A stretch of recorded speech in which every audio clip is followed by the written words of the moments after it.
नमस्कार शेतकरी मित्रांनो, ॲग्रोनॉमिक फर्टिलायझर मध्ये आपले पुन्हा सहर्ष स्वागत। आजची ठळक बातमी, इलेक्ट्रॉनिक ट्रॅक्टरसाठी नवे नियम। भारत सरकारने इलेक्ट्रॉनिक ट्रॅक्टरसाठी BSI मानके यांच्याकडून जाहीर करण्यात आली आहे। यामुळे इलेक्ट्रॉनिक ट्रॅक्टर अधिक सुरक्षित होतील आणि भविष्यात शेतकऱ्यांचे इंधन खर्च कमी होतील। शेतकरीच्या सुरक्षेचा गंभीर प्रश्न। छत्रपती संभाजीनगर जिल्ह्यात रात्री शेतात पाणी देताना एका तरुणाचा दुर्दैवी मृत्यू झालाय। यामुळे शेतकऱ्याच्या सुरक्षितेचा प्रश्न परत ऐरणीवर आला आहे। कर्जमाफी संदर्भातील हालचाल।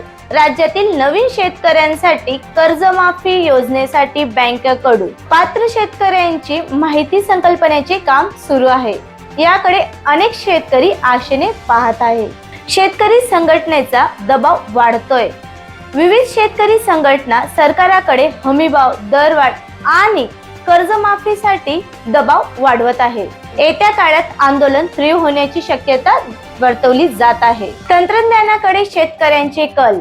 ड्रोन, स्मार्ट सिंचन आणि इलेक्ट्रॉनिक शेती यंत्रणाकडे शेतकऱ्यांचे हळूहळू कल वाढत चालले आहे। मात्र खर्च आणि सबसिडी ही मोठी अडचण आहे। शेतकऱ्यांसाठी फायदेशीर रोज ताजा खबर पाहण्यासाठी ॲग्रोनॉमिक फर्टिलायझरच्या चॅनलला आजच सबस्क्राईब करा। व्हिडिओ आवडला असेल तर लाईक शेअर करायला विसरू नका। धन्यवाद।